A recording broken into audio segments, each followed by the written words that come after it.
In the studio with me at the moment, I am very lucky to again interview Nola Aronson from Advanced Audiology. Oh, now, see, I can hear, but I can't speak.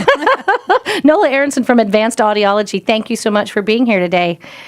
Thank you for having me. I have some questions about hearing. I actually have a personal question. I just went to visit my relatively new to me mother-in-law, and one of the things we had talked about was hearing. She teaches for the school district up there, and her daughter-in-law, my sister-in-law, had some questions about whether or not she really had her hearing checked because she had to have it checked for the school district.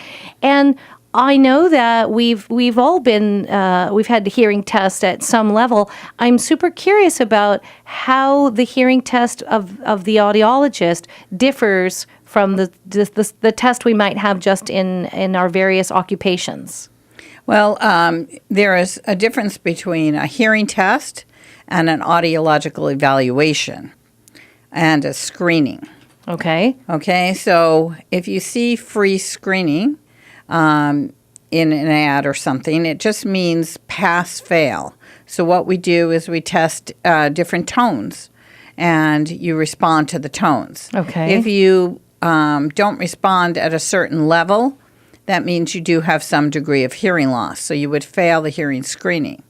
Now, when you go to, that's what they do mostly in the schools for the kids. Right. And for, maybe teachers. I don't know if they do teachers in the schools, but that's usually what that is. Or if you go to your doctor's office, they're just going to do that kind of a test. But the beauty of communication is we don't speak in tones, do we? No, we don't. We speak in speech. And so that's when you come to an audiologist and we do a full diagnostic evaluation.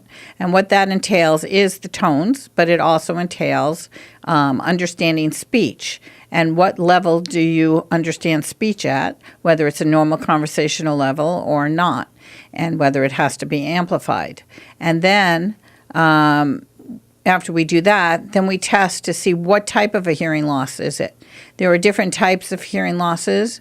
You can have a nerve damage hearing loss, which is the most common, and those are not medically treatable.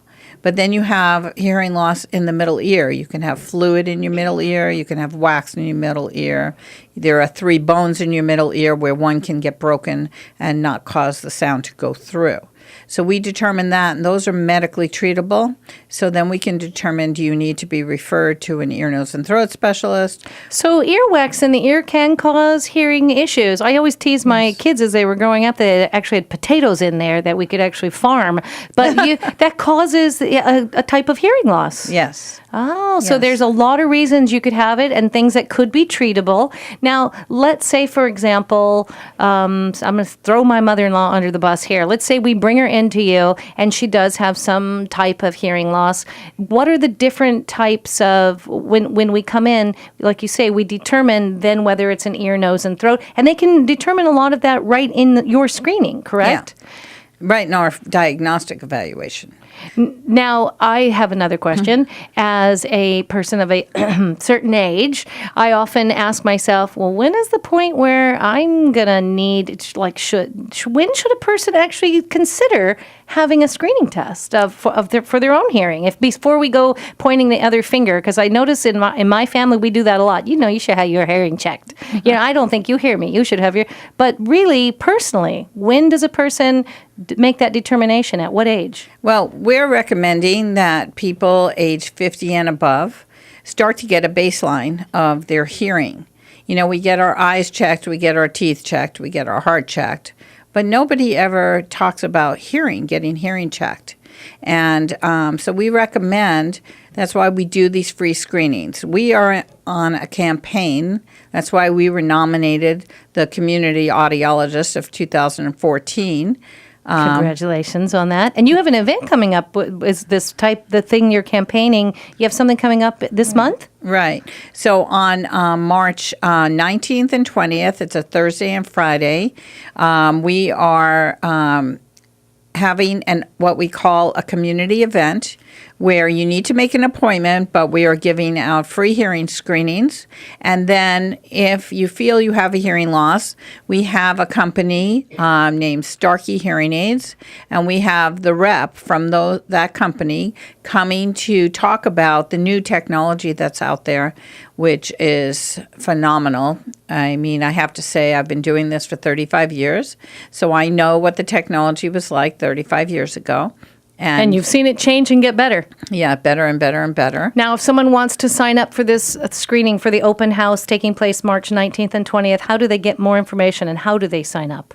Okay, so what you have to do is you have to call 661-253-EARS, and that's 661-253-3277.